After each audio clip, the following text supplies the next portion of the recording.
안녕하세요. 저는 윤기 있는 피부에 호수 같은 눈망울을 가지고 있는 30대 초반의 여자입니다.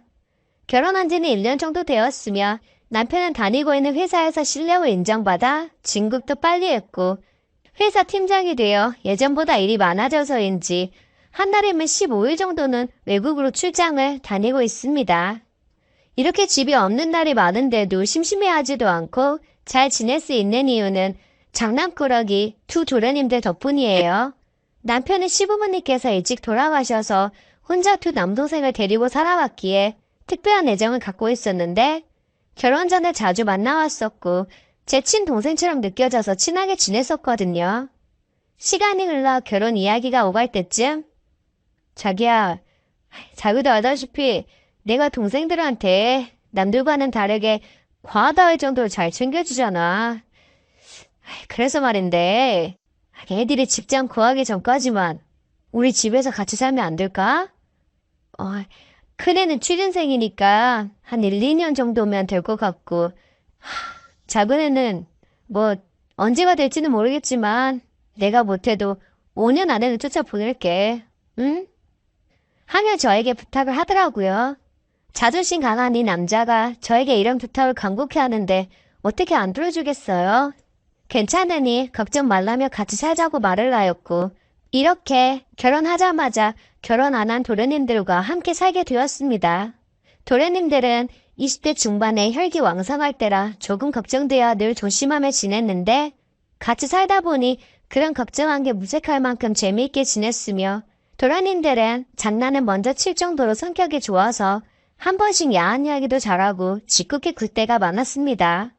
그렇게 지난 지 1년이 조금 지났을 무렵 어느 쉬는 날 저는 평소처럼 집안 청소를 다 끝내고 땀이 많이 나서 욕실로 들어가 샤워를 하고 있었어요.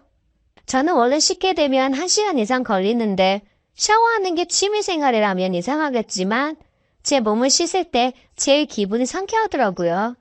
제가 욕실에 들어갈 때 도련님들이 늦게 들어온다길래 아무 생각 없이 속옷과 수건을 거실 소파에 두고 옷은 침대 위에 놔뒀어요.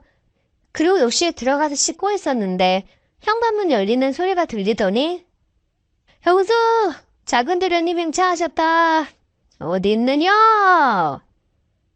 하며 저를 큰 소리로 부르며 작은 도련님이 들어오는 겁니다.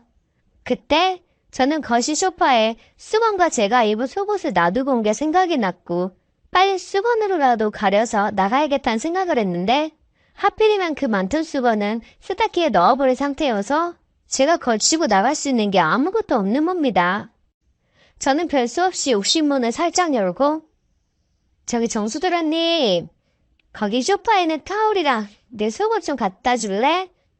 그리고 방에 들어와서 그 침대에 있는 옷도 좀 가져다 줘.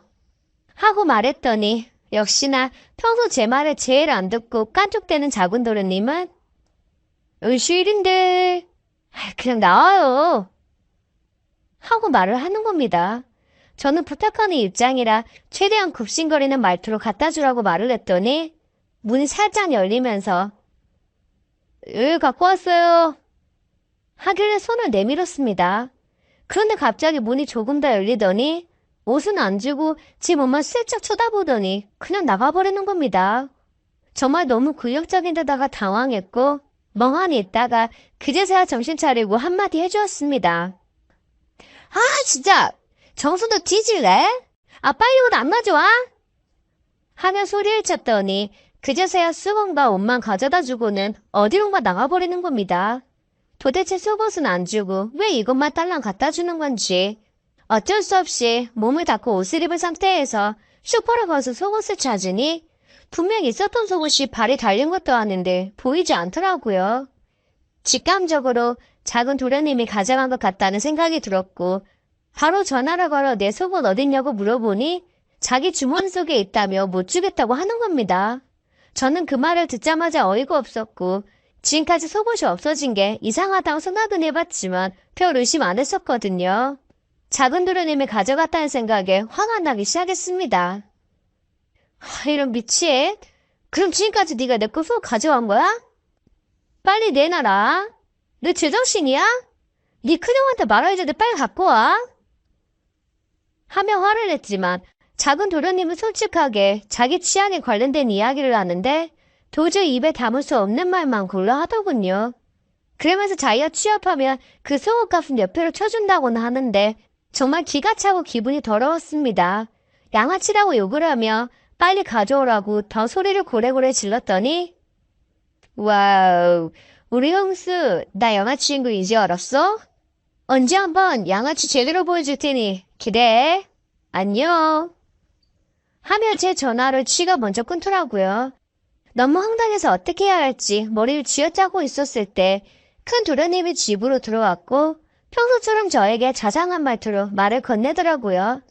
웃으면서 어서 오라고 말을 해주었는데 큰 도련님은 저를 한참 보더니 얼굴이 빨개지는 겁니다. 형수, 아무리 우리가 편한 사이라고 해도 속옷은 좀 입어야 하지 않을까? 하고 말을 하더라고요. 작은 도련님이랑 통화하느라 입는다는 걸 깜빡했고 후다닥 안방에서 갈아입고 나와 큰 도련님께 징징거리며 작은 도련님이 속옷을 가져갔다고 말을 했습니다. 그랬더니 큰 도련님은 자기 동생이지만 변태의 양아치 기질이 있어서 조심하는 게 좋을 거라며 그놈은 이것저것 따지지도 않고 지가 맘에 들면 직진하는 스타일이라고 하더군요. 정수 그놈이 형수 좋아하는 것 같던데 형수 반응 보니까 아주 고백은 안 했나 보네.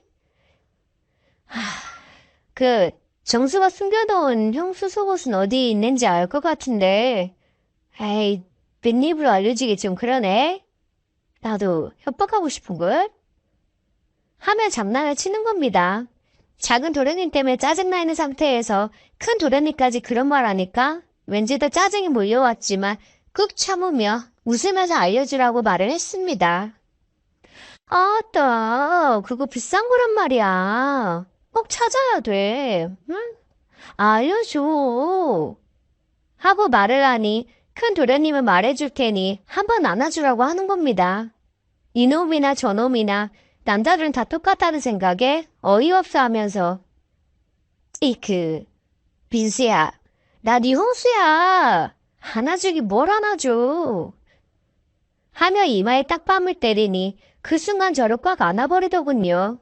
너무 훅 들어온 큰 도련님의 행동에 얼음이 되어버렸고 큰 도련님은 희죽거리며 자기를 따라오라고 하더니 제 손을 잡고 작은 도련님 방으로 들어가 침대 밑 맨 구석에 있는 상자를 보여주었습니다. 제가 그동안 잃어버렸던 게 다 있었는데 너무 충격적이었어요. 그 상자를 본 순간 그러면 안 되는데 화가 나기는커녕 누군가 날 이렇게 적극적으로 짝사랑해주고 있다는 사실에 묘한 느낌이 들기 시작했고 그동안 작은 도련님이 한 집에서 어떤 상상을 했을지 저도 모르게 이상한 생각이 들더라고요. 그때 작은 도련님이 집으로 허둥지둥 들어와 자기 방에 있는 저와 큰 도련님을 보더니 아이씨, 둘이 뭐야? 형, 왜 내 비밀 정서를 형사한테 알려주는 거야? 하며 큰 도련님께 화를 내더니 같이 보고 만졌으면서 왜 자기한테 뒤집어 씌우냐며 난리를 치더군요. 그러면서 혼자 열심히 주저주저 대며 변명을 하더니 엄청 큰 쇼핑백 하나를 저에게 주었고 쇼핑백 안에 있는 상자를 하나하나 열어보니 제가 늘 입고 다니는 메이크업 속옷이 들어있는 겁니다. 좋게 봐도 30개가 넘어 보였고 남편에게도 받아보지 못한 선물을 작은 도련님께 받았다는 생각에 너무 기분이 좋았습니다. 작은 도련님은 자기가 아버지에게 받은 돈으로 어디 투자한 게 잘 돼서 돈을 좀 벌었다며 지갑에서 수표 5장을 저에게 건네주며 필요한 거 다 사라고 하는 겁니다. 저는 그 수표의 숫자를 보고 제 눈을 의심했어요. 에이 도련님, 이런 거 안 줘도 되는데. 잘 쓸게요. 이거 숫자가 다 몇 개야? 1, 10, 100, 1000, 만, 10만, 100만. 1000만 원? 정말 이거 나 다 주는 거예요? 설마 구경만 시켜주고 뺏어가는 거 아니지? 하고 의심을 했더니 작은 도련님은 호탕하게 웃으며 나중에 달라고 안 할 테니 실컷 쓰라고 했고 큰 도련님을 보며 지갑에서 수표 5개를 꺼내 취직하기 전까지 쓰라며 건네주는 겁니다. 큰 도련님은 자기는 그만 취직할 테니 이거 필요 없고 한 장만 쓰겠다고 하며 나머지 4장은 제 손에 쥐어주며 그동안 못 쳤던 생활비라며 말을 해주었습니다. 저는 속으로 뭐야, 맨날 야한 농담만 하면서 둘이서 날 놀려대더니 그래도 날 생각하고 있었네 하고 생각을 했고 겉으로 내색은 안 해도 절 배려해준 두 도련님이 정말 고맙더군요.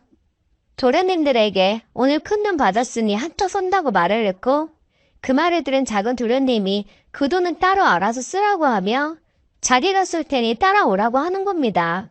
저는 졸지에 큰 부자가 되어버린 기분이 들었고 작은 도련님은 큰 도련님과 함께 저를 명품점으로 데려가더니 가방과 옷을 사주었고 확실히 작은 도련님이 돈을 쓰는 모습을 보니 사람이 달라 보였습니다. 그렇게 여기저기 쇼핑을 하고 예약해둔 고급 레스토랑에서 식사를 하는데 바쁜 시간 때문에 와보지도 못한 곳을 도련님들과 같이 오니 기분이 묘하면서도 왠지 갑자기 왕비가 되어버린 느낌이었어요. 여기서 제일 비싼 음식과 최고급 와인으로 갖다 주길 바래요. 하며 말을 하는데 큰 도련님과 저는 작은 도련님의 그 웃긴 말과 말투에 웃어버리고 말았습니다. 처음 온 곳이니 어색한 게 눈에 다 보일 정도였거든요. 그렇게 이런저런 이야기를 하다 보니 금방 최고의 요리들이 항상 가득 펼쳐졌고 도련님들과 평생 먹어본 적도 없고 들은 적도 없는 요리들을 맛있게 먹으며 최고의 만찬을 즐기게 되었습니다. 정수야 맛있게 잘 먹었다. 근데 비싼 음식은 먹었는데도 뭔가 좀 하다. 우리 스타일이 아니라서 그런가? 2차로 소주 콜? 하고 큰 도련님이 제안을 하였고 작은 도련님과 저는 같은 생각을 하고 있었던 터라 바로 그 제안에 2차로 자주 가는 단골 포차로 갔습니다. 작은 도련님은 저에게 요즘 형과 사이가 별로 안 좋은 것 같던데 괜찮냐고 물어보았고 한 달에 15일을 들어왔었는데 최근엔 더 일이 많아 바빠져서 일주일만 들어오니 신혼인데 쌤 과부가 된 것 같다고 말을 해주었습니다. 와, 그냥 너무하네. 왜 이렇게 이쁜 형수를 외롭게 한대? 응? 바람나면 어쩌려고. 근데 그냥 말로는 형수가 엄청 그걸 밝힌다던데? 하고 말을 하는데 술을 마셔서인지 거침없이 말하는 작은 도련님의 말 한마디에 정말 얼굴이 화끈거리더라고요. 다른 여자라면 이해도 못하고 화부터 냈을 텐데 저는 오랫동안 봐온 작은 도련님이라 아기가 없다는 걸 알고 있으니 평소 하던 대로 야한 농담으로 맞받아치기로 했습니다. 그래, 좀 심하긴 해. 그건 인정. 내가 그걸 못하니까 그때마다 욕실에 가서 1시간이고 2시간씩 샤워하는 거야. 뭐 샤워하는 걸로 스트레스 푸는 거지 뭐. 하고 말을 했더니 역시나 큰 도련님과 작은 도련님은 그 말에 전혀 당황하지 않더라고요. 와우, 역시 우리 거침없는 형수. 존경. 그럴 때마다 내 맘으로 와. 내가 도와줄게. 하며 작은 도련님이 짓궂은 농담을 하는데 더 이상 선 넘으면 죽는다고 말을 하며 술잔을 다시 기울이기 시작했습니다. 세 사람은 오랜만에 마신 술에 기분이 좋아 평소보다 더 많이 마셔버리기 시작했고 그나마 정신력이 강한 큰 도련님이 대리를 불러 집으로 들어왔는데 그 다음은 더 이상 기억이 나질 않았습니다. 아침이 돼서야 겨우 눈을 뜨게 되었고 눈앞에 펼쳐진 거실은 정말 가만이 아니었습니다. 도련님들과 저는 옷을 입지 않고 있었고 너무 놀라서 어제 무슨 일이 있었는지 머리를 쥐어짜며 생각해보고 있었을 때쯤 작은 도련님이 일어나더니 절 보며 씩 웃는 겁니다. 누가 이렇게 우리들 옷을 벗겨버렸대? 하며 말을 하는데 그 표정을 보고 작은 도련님이 범인이라는 걸 직감적으로 알 수 있었어요. 프리크, 너 술 취한 척하고 네가 이랬구나. 하며 등장을 때렸는데 그때 큰 도련님도 일어나 자기가 어제 기억하고 있던 모든 걸 말해주더라고요. 정말 입이 딱 벌어지는 이야기라서 뭐라 말도 못했습니다. 작은 도련님이 먼저 시작한 게 아니라 제가 작은 도련님에게 짝사랑해줘서 고맙다고 말을 하며 안기고 난리를 쳤다는데 정말 기가 막혀서 말이 안 나왔습니다. 이미 엎질러진 물이라는 걸 알게 되었고 서로 거리를 두며 다시는 그런 일이 안 벌어지도록 노력했지만 이미 한 번 엎질러진 물은 다시 주워 담을 수 없듯이 두 도련님들과 저는 여전히 남편이 없을 때 간혹 즐기며 지내고 있는 중입니다.